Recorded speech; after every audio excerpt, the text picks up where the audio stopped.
चलो ठीक है। आज का हमारा टॉपिक है AHE 609 developments in the concept of extension.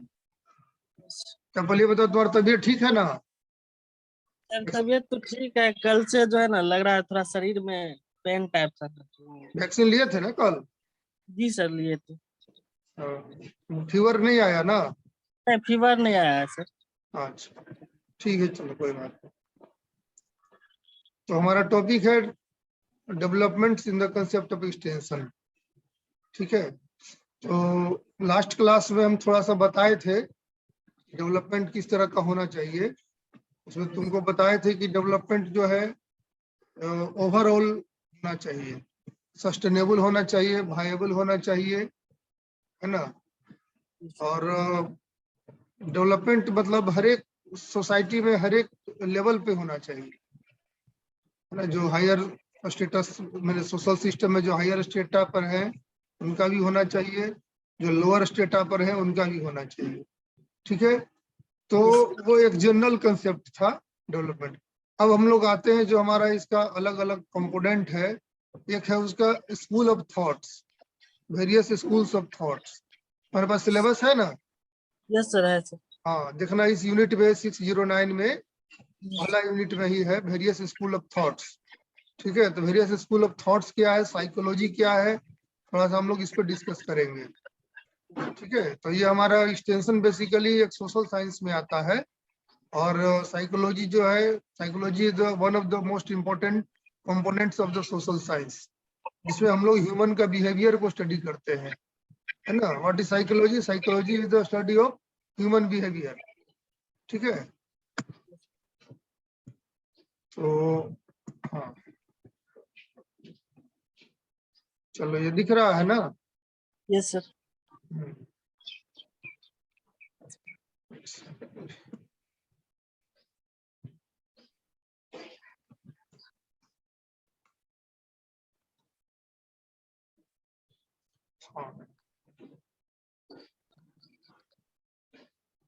चला गया।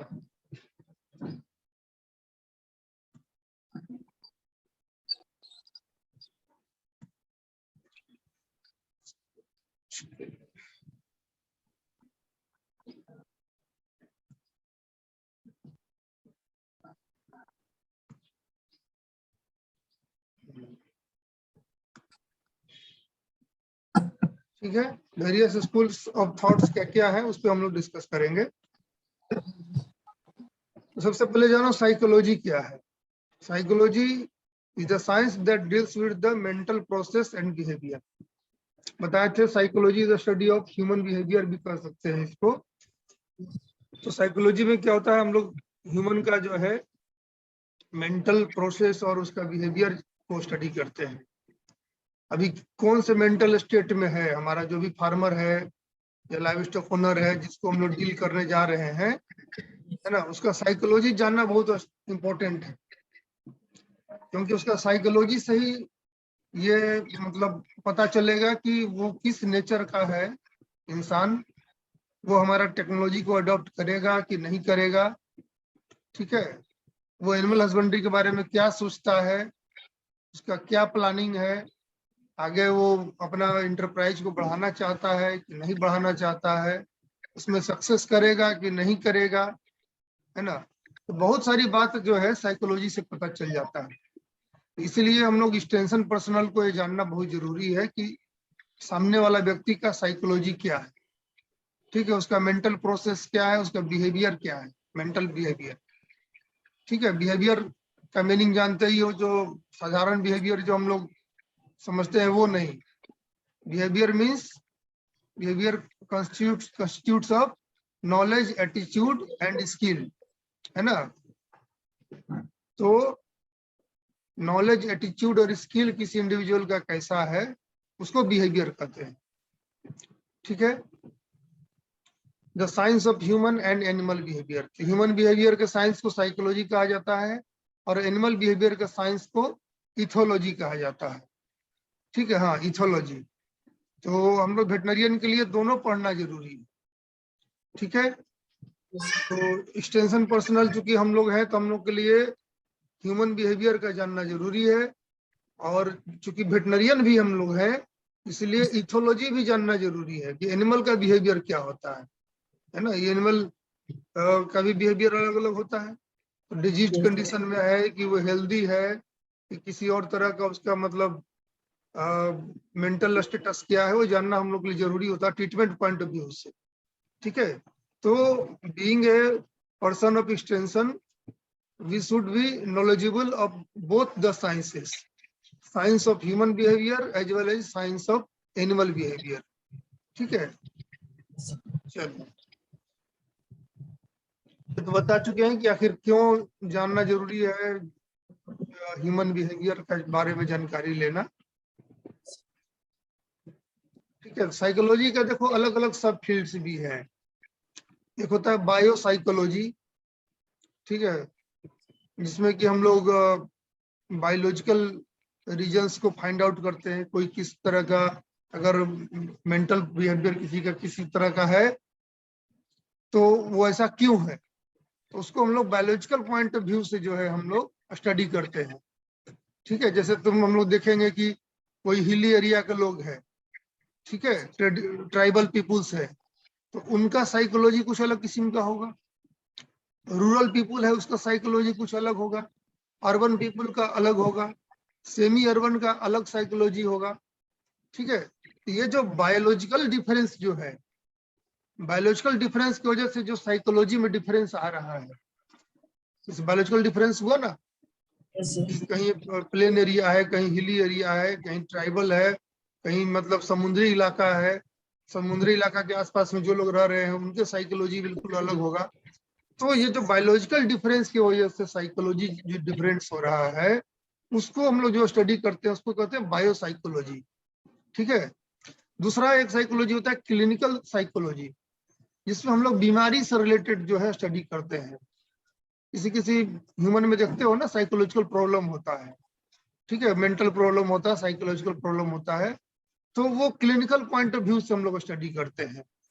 ठीक है, तो मैंने बीमारी को लेकर के कि उसका मेंटल जो है स्टेटस अगर सही नहीं है तो क्यों वो बीमारी हुआ, है ना, उसका रिमेडियल मेजर्स क्या क्या होंगे, कैसे उसका ट्रीटमेंट होगा। तो उस पॉइंट ऑफ व्यू से जो हम लोग साइकोलॉजी स्टडी करते हैं, that is called clinical psychology. तीसरा होता है डेवलपमेंट साइकोलॉजी, है ना, जिसमें हम लोग जनरली किसी कंपनी को, किसी ऑर्गेनाइजेशन को हम लोग स्टडी करते हैं कि वहां पे डेवलपमेंट कैसे हो सकता है, क्या क्या आइडिया हम लोग उसमें डाल सकते हैं इनपुट के रूप में, है ना, मैनेजमेंट कैसे होगा ताकि मैंने हमारा वो संस्था जो है उसका डेवलपमेंट हो, या किसी इंडिविजुअल का डेवलपमेंट हो, ओवरऑल डेवलपमेंट हो, उसको डेवलपमेंट साइकोलॉजी कहते हैं। फोरेंसिक साइकोलॉजी क्रिमिनोलॉजी में आ जाता है। ठीक है, तो जब हम लोग, बहुत लोग होते हैं ना, जैसे तुम सुने होंगे टर्म साइको किलर ना, सीरियल किलर चाहे साइको किलर, तो जब हम लोग को उस तरह का कोई कंडीशन आता है कि हम लोगों को कोई सस्पेक्ट जो है वो मतलब एंटी सोशल एलिमेंट्स है, सस्पेक्टेड है, उसको पकड़ना है, तो उसको हम लोग फोरेंसिक साइकोलॉजी का हम लोग थ्रू जाते हैं, इसमें हम लोग फोरेंसिक स्टडी करते हैं कि हाँ आखिर माइंड में क्या चल रहा है कि कोई भी इंडिविजुअल जो है कोई गलत एक्टिविटी कर रहा है, एंटी सोशल एक्टिविटी कर रहा है, उसको फोरेंसिक साइकोलॉजी कहते हैं। इंडस्ट्रियल एंड ऑर्गेनाइजेशनल साइकोलॉजी ये बताए हैं, और ऑर्गेनाइजेशनल साइकोलॉजी भी बहुत इंपॉर्टेंट होता है। किसी भी ऑर्गेनाइजेशन में देखोगे बहुत सारा कंफ्लिक्ट होता है, कई बार झगड़े होते हैं, होता है ना जी, एम्प्लॉय के बीच में झगड़ा हो जाता है, फिर तुम्हारा हायर अथॉरिटी और लोअर अथॉरिटी के बीच झगड़ा हो जाता है। देखते होगे कई गो जो इंडस्ट्री है चाहे कोई ऑर्गेनाइजेशन है, कई बार जो एम्प्लॉय जो होते हैं वो मतलब धरना प्रदर्शन कर देते हैं, रिवोल्ट कर देते हैं, विद्रोह कर देते हैं, है ना। आखिर क्यों विद्रोह कर दिया, अचानक से तो कोई विद्रोह नहीं करेगा, है ना, कोई ना कोई धीरे धीरे धीरे साइकोलॉजिकली जो है वो प्रेशर में आ रहा है। इंडिविजुअल जो है, जो भी सबऑर्डिनेट है, चाहे लेबर क्लास के लोग हैं, जो भी है, धीरे धीरे उसको जो है मेंटल प्रेशर पड़ रहा है उसके ऊपर, और जिसकी वजह से आगे चल के वो लोग रिवोल्ट कर देते हैं।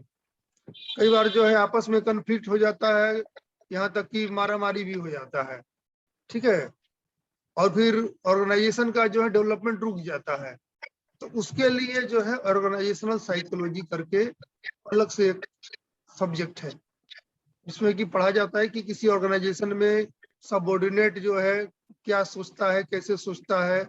इसमें तुम पढ़े होगे theory of X and theory of Y, ठीक है। थ्योरी ऑफ एक्स कहता है कि इंडिविजुअल जो होते हैं वो काफी इफिशियंट होते हैं किसी भी ऑर्गेनाइजेशन के। अरे भाई कोई भी संस्था है, जैसे मान लो हमारा बिहार सरकार के वेटनरी डॉक्टर्स है, तो वेटनरी डॉक्टर को ऐसे ही तो सरकार नहीं ले लेता है, उसका बकायदा उसका इंटरव्यू होता है, एग्जाम होता है, प्रॉपर उसका एग्जामिनेशन होता है, इवन पूरा मेडिकल चेकअप होता है उसका, उसके बाद उसको सिलेक्शन किया जाता है। और अगर ऑर्गेनाइजेशन में बात करें, जैसे कि ब्लॉक लेवल पे टीबीओ वेटनरी डॉक्टर होते हैं, बीएचओ होते हैं, उसके बाद तुम्हारा एनिमल हस्बेंड्री ऑफिसर होते हैं सब डिवीजन लेवल के, फिर डिस्ट्रिक्ट लेवल के डिस्ट्रिक्ट एनिमल हस्बेंड्री ऑफिसर होते हैं, फिर रीजनल डायरेक्टर होते हैं, है ना, फिर डिप्टी डायरेक्टर, फिर ज्वाइंट डायरेक्टर, ज्वाइंट सेक्रेटरी, है ना, फिर डायरेक्टर, फिर सेक्रेटरी, प्रिंसिपल सेक्रेटरी, ये सब ऑर्गेनाइजेशनल सेटअप है एक ऑर्गेनाइजेशन का।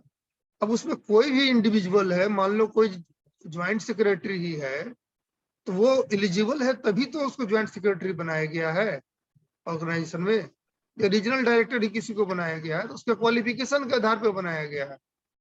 तो थ्योरी ऑफ एक्स ये कहता है कि जितने भी मतलब कर्मचारी होते हैं, कर्मी होते हैं, चाहे किसी भी ग्रेड के हों ऑर्गेनाइजेशन में, सभी जो है काम करना चाहते हैं और वो इफिशियंट होते हैं, ये थ्योरी ऑफ एक्स कहता है।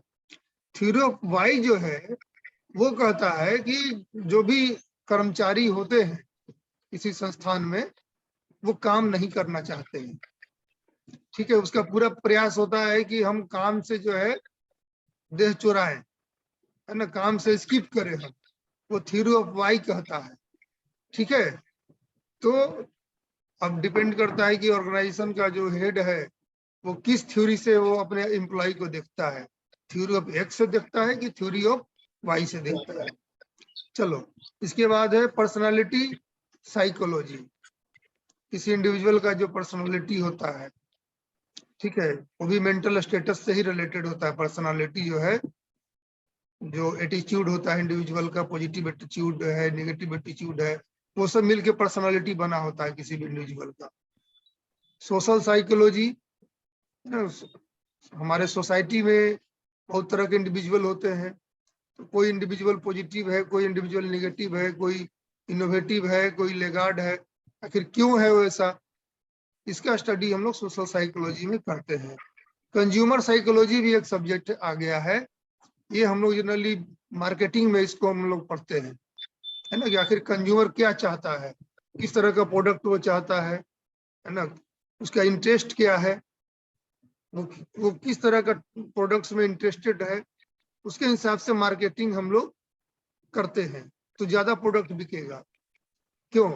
पीपुल का नीड क्या है, पीपुल का इंटरेस्ट क्या है, पीपुल का अभी क्या लेटेस्ट ट्रेंड चल रहा है, लोग क्या चाहते हैं, ये हम लोग कंज्यूमर साइकोलॉजी में पढ़ते हैं। तो स्कूल ऑफ थॉट्स में एक है रेशनलिज्म, है ना, तर्क संगत जिसको कहते हैं, रेशनल होना चाहिए, कोई भी चीज जो है वो कोई तर्क से जो है युक्त होना चाहिए। जैसे मान लो हम एक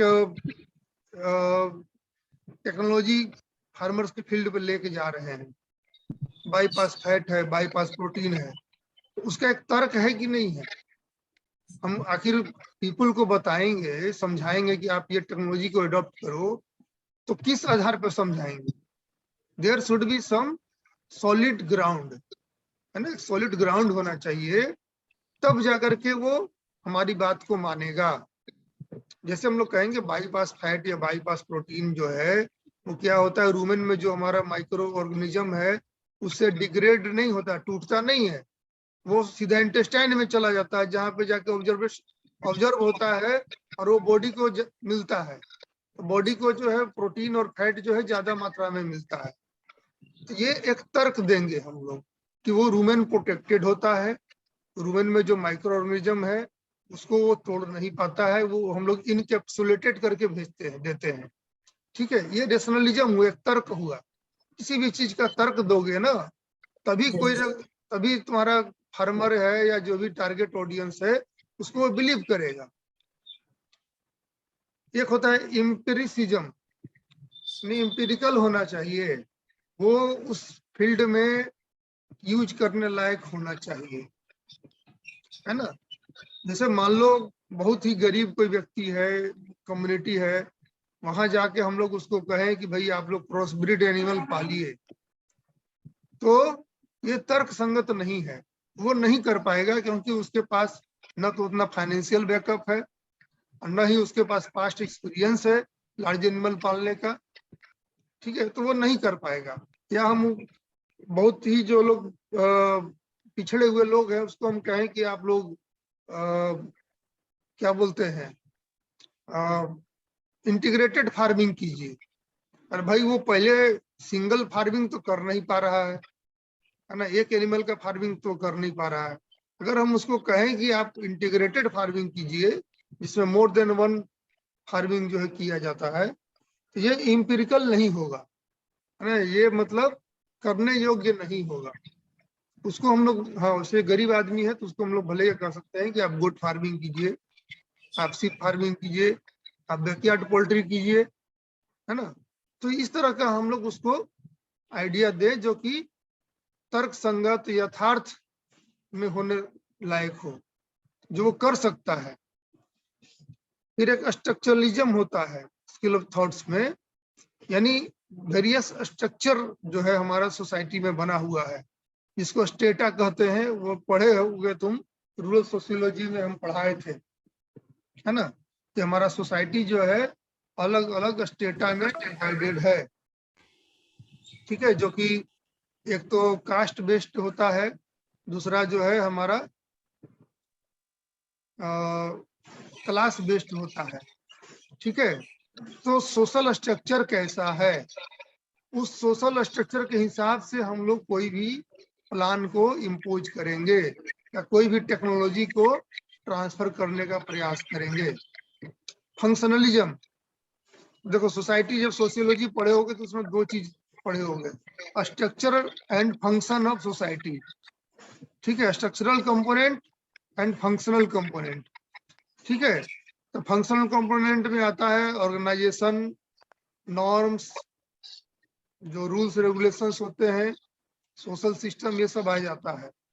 तो कोई भी ऑर्गेनाइजेशन है या कोई भी सोशल सिस्टम है, किस तरह से काम कर रहा है वो, उसको हमको ध्यान में रखना पड़ेगा, उसको फंक्शनलिज्म कहते हैं। और एक होता है एसोसिएशनलिज्म, यानी कैसे एक दूसरे से सोसाइटी में लोग एक दूसरे को हेल्प कर रहे हैं, एक दूसरे से एसोसिएटेड है। ठीक है, देखो होगा ना कि भाई कुछ लोग होते हैं जो कि ग्रास रूट लेवल के होते हैं, कुछ लोग उसके ऊपर के लोग होते हैं, वो उसको हेल्प करते हैं। जैसे हम लोग क्या करते हैं, फील्ड जो हम लोग बिल्कुल ग्रास रूट लेवल पे टेक्नोलॉजी ले जाना है, तो गांव में जो कुछ पहले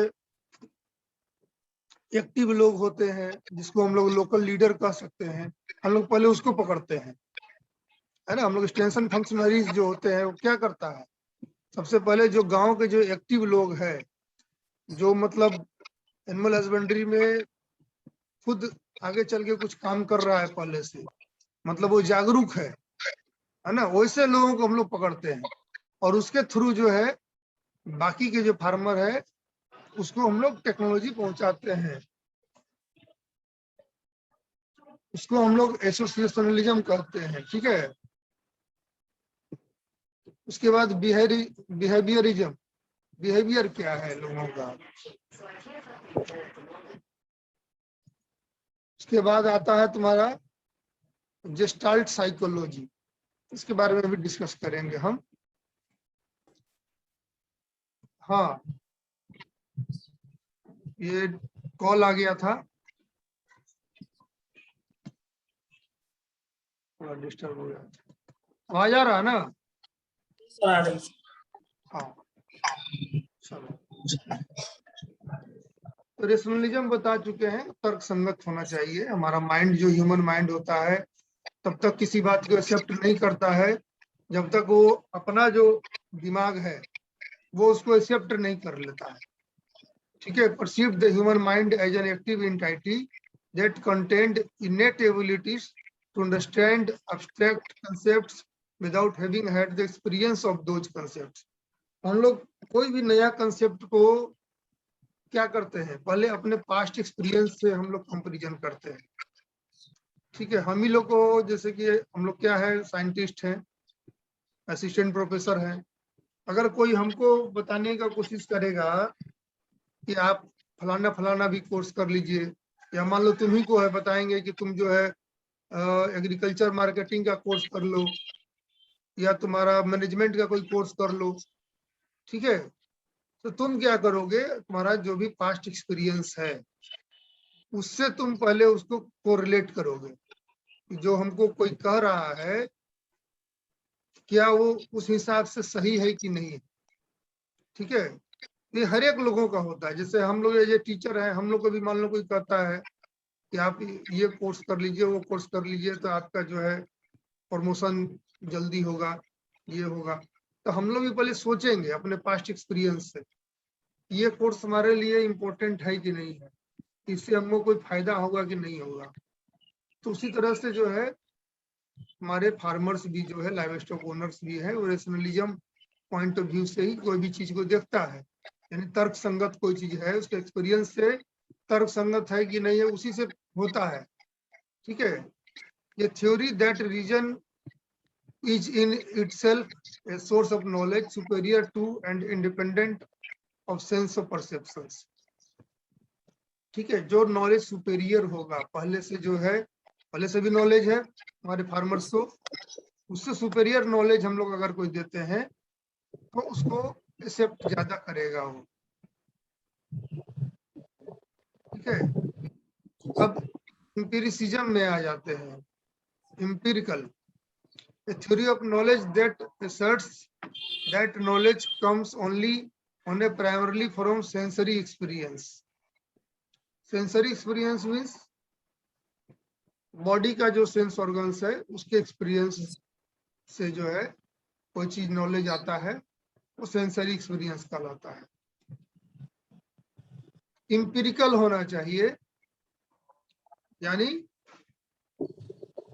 तर्क संगत जो होता है वो होना चाहिए। emphasizes the role of experience and evidence, especially sensory perception in the formation of idea over the nation of innate ideas or tradition। ठीक है, देखो गांव के लोग जो है हमारा ट्रेडिशन को काफी पकड़ के चलते हैं, है ना। हमारा पहले से ही दिमाग में उसके जो आइडियाज होते हैं उसके हिसाब से वो देखेगा कि जो भी हम लोग टेक्नोलॉजी बता रहे हैं, कोई आइडिया उसको दे रहे हैं, वो फंक्शनल है कि नहीं है, यूजफुल है उसके लिए कि नहीं है। ठीक है, चलो स्ट्रक्चरलिज्म बताए थे, अलग अलग स्ट्रक्चर में बना होता है कोई भी ऑर्गेनाइजेशन है, चाहे सोशल सिस्टम है। साइंस ऑफ इमीडिएट एक्सपीरियंस, है ना। Complex perceptions can be rise through basic sensory information. ऐसा नहीं है कि हम लोग सिर्फ सिंपल परसेप्शन को ही मतलब प्रमोट कर सकते हैं, कॉम्प्लेक्स परसेप्शन को भी कर सकते हैं, लेकिन उसके लिए वो किस पे डिपेंडेंट होगा, वो बेसिक सेंसरी इंफॉर्मेशन पे। यानी पहले से जो उसके पास इंफॉर्मेशन है, पहले से उसके पास जो कंसेप्ट है उसके दिमाग में, उसके बेसिस पे हम लोग कॉम्प्लेक्स परसेप्शन की तरफ उसको ले जा सकते हैं। इसको स्ट्रक्चरलिज्म कहते हैं, लोअर से हायर। ठीक है, structure. Introspection literally means looking within and tries to describe a person memory, perceptions, cognitive process and or motivations। लोग पहले अपने अंदर झांक के देखता है। लुकिंग विथ इन क्या क्या माने हुआ, अपने अंदर झांक करके देखता है ना। तो ये इंट्रोसेप्शन का मीनिंग यही होता है कि अपने अंदर पहले वो झांक के देखता है, फिर वो डिसाइड करता है कि हमारा जो है, फिर इंडिविजुअल का जो मेमोरी है ना, पहले से जो उसको पार्टिकुलर फील्ड के बारे में जो आइडिया है, नॉलेज है, मेमोरी है, वो उसके बाद निर्भर करेगा। फिर परसेप्शन उसके ऊपर डिपेंड करेगा, कोग्निटिव प्रोसेस एंड और मोटिवेशंस। ठीक है, ये सारा चीज मिल करके जो है हम लोग कोई भी चीज को स्ट्रक्चरलिज्म जो होता है, स्ट्रक्चर फॉर्मेशन होता है। ठीक है, a careful set of observations made under controlled condition by trained observers using a strictly defined descriptive vocabulary.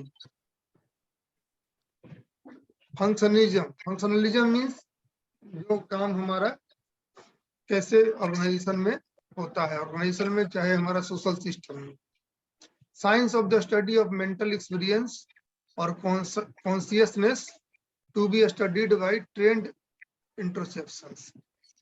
ठीक है, फंक्शनलिज्म है एक तरह का विज्ञान है जो कि मेंटल एक्सपीरियंस को स्टडी करता है, उसका कॉन्शियसनेस यानी किसी चीज के बारे में कितना कॉन्शियस है कोई इंडिविजुअल, उसको स्टडी करता है। The process of introspection relies exclusively on the purposeful and rational self observation of one's mental state. ठीक है, किसी इंडिविजुअल का मेंटल स्टेट को हम लोग स्टडी करते हैं, तभी हम लोग को ये पता चलेगा कि वो फंक्शनल है या नहीं है। Introspection is often compared with the perception, reason, memory and testimony as a source of knowledge. हम लोग क्या करते हैं, किसी भी इंडिविजुअल का कितना नॉलेज है उसको जानने के लिए क्या करते हैं, उसका टेस्टिमोनियल स्टडी करते हैं, उसका मेमोरी का जांच करते हैं, यानी टेस्ट वगैरह लेते हैं, एग्जामिनेशन लेते हैं।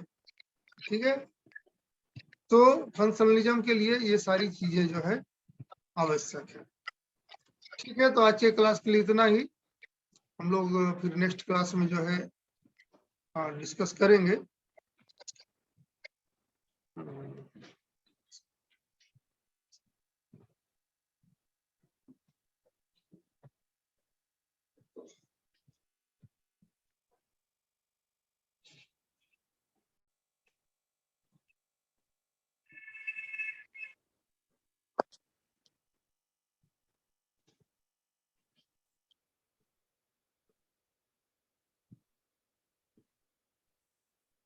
ठीक है ना, तो आज का मीटिंग हम लोग यहीं पे एंड करते हैं।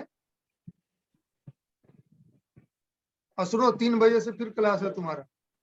जी सर। हाँ, 601 है ओके। फंडामेंटल्स ऑफ एक्सटेंशन जो है तुम्हारा। यस। चलो ठीक है। ठीक है सर, थैंक यू।